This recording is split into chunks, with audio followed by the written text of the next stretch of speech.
I got to tell you, I saw something crazy over the weekend. And so I don't know that I've ever seen this, actually. And it's not even a New York story, but I think it's going to be, I think you guys will find this very interesting. So Trea Turner's been horrendous this year, obviously. $300 million contract. He's booting things. It's short. He's hitting 235. And Philly fans, as they often do, have been all over him. I mean, they've been crushing him without mercy. And I would have to say at that point, fully justified. Over the weekend, he stands up, gets in a batter's box, gets a 25-second ovation, standing ovation. His teammates are standing, the whole stadium standing, and he struck out. No, well, he winds up actually showing some signs. He gets a base hit later. That game I believe he hit a home run on Saturday. Philadelphia, I don't know how to process this year. I honestly don't. It worked? Well, I don't know. So they were being nice to him. They cheered him after a miserable season, and he got the job done. Maybe we should try that here. I don't know if I like this, which is a weird thing to say when human beings are being nice. I understand that. And this is the part that I really find confounding. He takes out billboard space, okay, thanking the fans. Now, you got to remember, he's got an 11-year deal. Oh, wow. There's going to be more valleys in this relationship. Where do you go from here? It's like on the third date, getting her a Maserati or, taking her on a cruise around the three. I mean, this is a little early for a billboard thankage. What's going on out there? The city of brotherly love. You know what, BT? Maybe we, as a New York sports fan base in New York sports media, maybe we should be nicer. If you're seeing the result like that, you know what? Philadelphia decides somehow. I mean, I would think the last city, it's not St. Louis, it's Philadelphia. I would think the last city in sports, the last city on earth in sports would cheer a guy like Trea Turner who's been struggling to the level he has. Yep. And then you see him go out there and deliver. And now it's a lovey-dovey relationship. Maybe we in New York should be nicer. Yeah, but I am nice. I'm just... Are you? Well, yeah, I think so. You yell at these players and criticize the players. You hate this, what that. You were ripping Carlos Rodon. Oh, wait till we rip him later. Yeah. Wait to start. Maybe he's a guy who, though, could thrive if you were being nicer to him. So we're supposed to, despite performance, kind of put that on the side and preemptively tap into their emotions and elevate their performance by cheering when they haven't deserved it when they haven't earned it. I just feel like maybe it's a different change of pace for us, where instead of booing them relentlessly and yelling at him and calling the radio station saying, this guy sucks, get him out of here, 12 more years, maybe Philadelphia's onto something. I hate to say it, but maybe Philadelphia's onto something. Being nice to the players and making it a nice, soft environment, relaxing environment. No yelling, no screaming. Okay. Be kind to these $1 million athletes, and maybe they will, in return, do their jobs. So, in addition to paying, which in essence we are, their exorbitant contracts, we now need to coddle them to the point to make them feel good for them to do the job that we're paying them for. Just want to make sure I have it right. I'm just saying be nicer. Well, you'd rather boo? You want to go out there and yell and scream still and be hard on them? Well, sometimes, yeah. Yeah, if it's not working, though, why keep banging your head up against the wall? Yeah. It's interesting, too. First of all, this is incredibly unique. I think it's a bit much. Not that the Philly fans tried to lift him. That first of all, it is unique to Philly. It's really unique to most places. But the billboard, I think that's what I find most interesting. Like, it's not the World Series. He didn't retire. I don't know. I don't know where this relationship goes from there. But I got to be honest with you, Sal. Like, to me, no, I don't know that I'm going to change. Like, you're going to get booed. To be fair, I don't really boo. I'm not a booer. I react. Even if they deserve it, you're not booing? Well, I react. And sometimes I react viscerally. And like you, we're very much wired the same way. But I only emit that emotion really two ways. Like the height of incompetence. Like if you are so deep in a funk, like Gallo, like Hicks, like others that we know about here. That's one thing. And if there's a complete lack of effort where you just lack professionalism, I don't think that those are negotiable. If a You know player, what I'm saying? But if it's not working, right? We've done it. I've booed. I'm a booer. Now, I don't go out there and boo for no reason. There's generally a reason why I have booed in the past. There's a reason why I come on the air and criticize. Generally, it's because guys aren't doing their job. I loved Max Scherzer before he got here. Then when he got here, then I started to have a problem with him, in particular against Atlanta last year, whatever. I'm just giving you one example. But maybe I should have been nicer. Maybe I should have said, you know what, Max? It's okay, buddy. I know that you just got lit up. Remember, Met fans booed him off the mound in game 2 of that game 1 of the postseason series there against the Padres.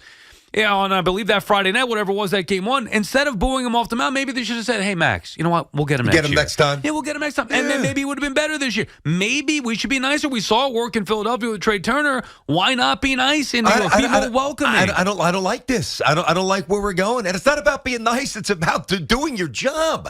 So let me ask you this. And usually it's the exact opposite.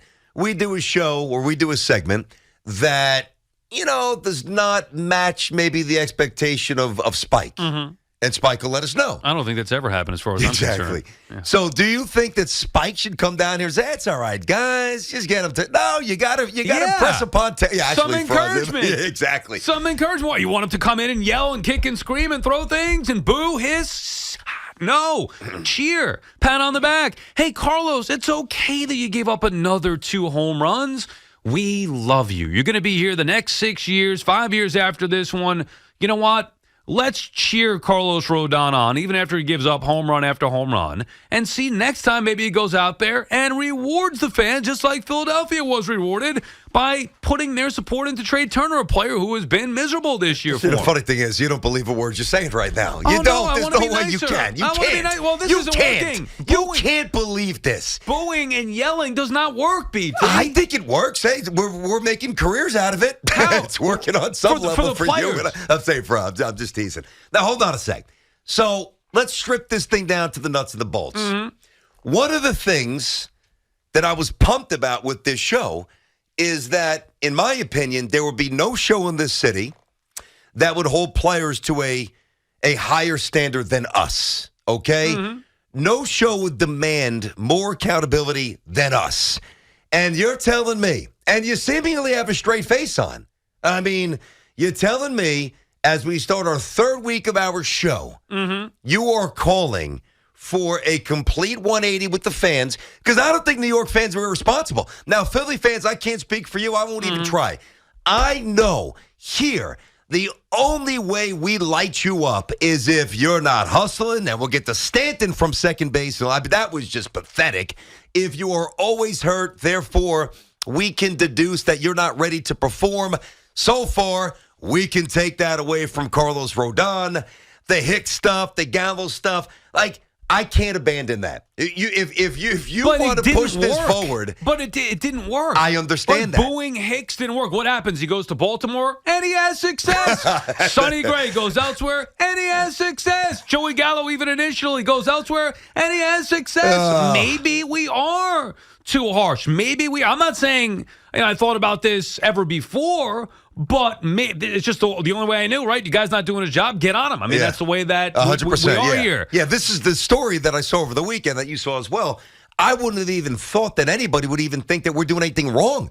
I think that we're great fans. Imagine Philadelphia fans of all people. If that happened in St. Louis, they'd be like, yeah, okay, pathetic, lame, greatest fans ever. Right, cheering on a guy who doesn't deserve it. But then you see the results, and you got to be thinking, BT, why boo Carlos Rodon? Why boo Francisco Lindor or whoever else deserves to get booed based on their performance?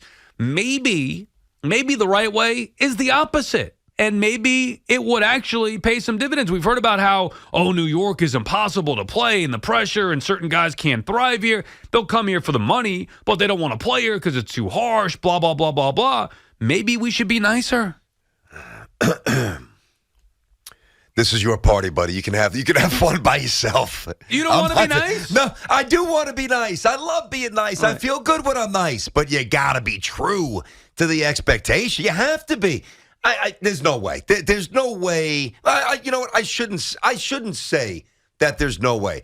I do think there's a lot of things that we hit are fairly out. I don't know. Maybe I'm missing the mark here. Maybe this is not obvious. Maybe I'm off. Maybe the softening of the world is now permeating some of the most passionate fan bases.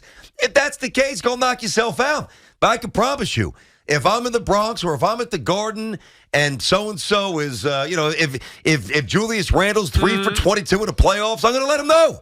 If Carlos Rodon is 3-9, if he even comes back and makes, 12 more starts the rest of the season and he's getting gassed up and he can't make it through 3, I'm going to let him know. But if he stinks already, like, you don't think Carlos Rodon knows that he stinks right now? Of course he does. So what do you think he wants? Do you think he'd rather hear the boos from a crowd or maybe some encouragement? Okay, well, let me ask you this. So let's just say that we all adopt. Let's. I'm going to even push it forward. And say let's say that we adopt this mindset and we actually try. We turn over a new leaf and try to, elevate it. Which again, I'm all for elevation. I am, but I just don't think it's realistic here. Instead of the with signs, these salaries, or, fans chanting "Fire Cashman," going with their well, signs. no, that we can't change. No, they should be going there saying Cashman's "Cashman's the man. We support you." I want to be positive around here. Okay. Yeah. So. But then where do you go? Like, there's still an expiration point on that. So let's use Turner instead of Rodon. Let's use Turner. So Turner right now, he's 123rd in batting average. He's 137th in OPS. He leagues the lead in average. Yeah, cute little story. Hey, come on, buddy, we're good. And I think it was somebody at WIP, which is an original, way to get the fans unified. And I'm not saying it's not cool, and that it actually worked at least for the short term. And he took out the billboard, but he's having an atrocious season despite being one of the most talented players in baseball. What if this was a little one-off, and like this weekend it popped, and then he had a 3-week run where he's hitting $119. Are we still supposed to cheer him? Yeah, I mean, apparently. Come on, stop. Come on, Sal. There's no way that's going to work. But we know for years. I mean, I just rattled off a list of guys that have failed here in New York specifically and have gone on to have success elsewhere. Yeah. If we look in the mirror, and look, I've been as critical as anybody else, and I hold the players to the highest of expectations. Look, they get paid the highest of salaries. They should be held to higher expectations, but maybe there's something to this. I would never think of this on my own. Credit to Philadelphia and the radio station down there. I think it was a producer, coming up with this idea. How come you don't come up with these ideas, Huff? Okay, credit them for coming up with the idea and getting the fans to buy in. And then Trea Turner delivered. And now it is lovey-dovey with the billboards and the cheering. And now that relationship should last a lifetime. Because think about it. If Trea Turner fails again, well, they've already cheered him now once he failed. So maybe they support him again. Maybe this is a new way of sports fandom here. Of sports life. We could be passionate, but also show support in these players. And maybe guys, instead of coming to New York in their first year, historically struggling, regardless of who you are, Piazza, Lindor, Beltran, like you name them, and the endless Yankees who have never lived up to their big contracts, maybe if we showed support as opposed to these guys being worried about getting booed immediately, maybe they would thrive. Oh, boy. 877-337-6666. Brandon, Tierney, Sal, Licata. BT and Sal on the Fan. I mean, I think you're absolutely nuts. There's no way this is happening. Let's get to Brendan and Mineola. Brendan, what's going on, buddy? How are you on the Fan? What's happening? Hey, what's up, guys? Got a new name for the show. BT and the Cupcake. What are you talking about, Sal? What do you mean? It's not You working. give them a pat on the back when they suck at their job? Where are you? Go do a talk show in California if easier takes. What are you talking about? saw it work in Philadelphia. It's not working. You yell, you boo, you get on them, we criticize, and what happens? What's the result? You light a fire under them. You don't tell them, hey, you're terrible. Great effort. They're professionals. This isn't Little League. Enough of this nonsense. They're afraid. Some guys are afraid to come here. I mean, some guys, it's not working. Look, Brendan, I was with you. I know I was with you. You know me. I mean, if you listen to me, you know me, but it's not working. Maybe we need to change and support our teams and our players a little bit nicer. What's not working is the GMs suck and they can't put together good teams on the Mets or the Yankees. That's the problem. Yeah, but why? Why? Being treated badly by the fans. Why? The players, the players aren't. You saw what happened, and thank you for the call. You saw what happened. The players, you talk about the GMs not bringing in players. In a lot of cases, GMs have brought in players that have succeeded elsewhere and have succeeded after here. maybe we need to be nicer. I think we just have to find the right players. I think that's even. Listen. By the way, Brendan, pardon me. Thanks for the call. He's right. I mean, I think if the GMs do a better job, Reggie had no issue coming here. Mm-hmm. Reggie Jackson came, he balled out. Absolutely balled out. I mean, I could just bounce around from team to team. Hey, you know what? The Knicks got Latrell Sprewell. He balled out. He didn't feel the pressure. Yankees got Garrett Cole. He's been a superstar since they got him. He's going to win the Cy Young this year. I know Dave Winfield's October in 81 was obviously not very good, but Dave Winfield, was a stud when he was here for the Yankees. Just Keith Hernandez, midseason trade, changed everything. He was okay with some booze. Gary Carter, worked for Gary Carter. It makes those guys more special, no doubt about it. Okay. But it's not for everybody. And for every guy that you name that has had success that we have loved here in this town, there are endless others that couldn't handle the pressure of playing in New York. A big part of that pressure is the criticism from media and fans and the negativity that it brings. Guys just aren't cut out to handle that. See, I don't think that we're that negative. Now, we react. Clearly, we're going to react here. I don't think that we are unfair. And I think that's the word I'm looking for. I know you don't play a lot of golf, but you listen to some pros when they talk about, usually at a major venue. They don't mind being tested, but when it kind of teeters on unfair, meaning if you hit a good shot and you're still penalized, and I always go back to that would have been the 2004 Shinnecock out east, right? Mm-hmm. One of the greens, I think it was the 8th, it was a par 3. It was unfair because the heat kind of baked the green. If you hit it to the right spot, the right quadrant of the green, it still rolled back, and guys were chirping and pissed off all weekend, and rightfully so. There's a difference. I don't think we're unfair. I think that we give guys a ton of room to get their act together. Don't you think we could be nicer? Well, I think everybody could be nicer. Okay, so that's all I'm saying. Be a little nicer instead of balance. Look, if guys don't do their job, obviously it's our job in certain ways. But I'm saying as a fan too, it's not the fan's job. Media a little bit different. But as far as being a fan, you don't have to be critical. You could be more supportive. And we in New York a lot of times are. We're not nice. We're not nice. We're harsh. We criticize. We boo. We get on them. We call up the radio station and yell. You guys are now calling up and yelling at me, calling me a cupcake because I want to be nicer. Okay, so are you doing SNY tonight? I am. You better keep this attitude. I better see unhappy. I better see honest. I better see. I'm gonna give keep it a real a Sal. nice vote of support. Well, you know what, BT? It hasn't worked. So far, the team I grew up rooting for. By the way, your Yankees haven't won since 2009. That's a long time ago. But the team I grew up with, the Mets haven't won since 1986. So if everything that they've done and I've done as a fan has not worked, why not be nicer? And I saw it work in Philly. If this didn't work, I'd be like, please, another loser stunt from Philly. It worked for a game and a half. It worked. That's just a small sample. Yeah, well. Oh, my God. Listen, maybe that's the approach. If we can hold Carlos Rodon's hand, he'll make it past 3. I mean, Jeez, 877-337-6666. And I want to see, by the way, this is the ultimate litmus test for you. I want to see how nice you can, how long the composure will be kept by you today, because everybody's going to be bagging on you. I'm fine with that. Oh, you're fine with it at 10:20. Let's see how you feel at 11:30. Look, unlike some others, I thrive in this town no matter what the circumstance may be. I'm not afraid to come out and stand on my own here. Maybe you, and I'm talking to you out there, should be nicer to your player. You want to see different results? Try turning over a different leaf. Let's be nicer. Oh, God, this guy's out of his mind. 877-337-6666. BT and Sal.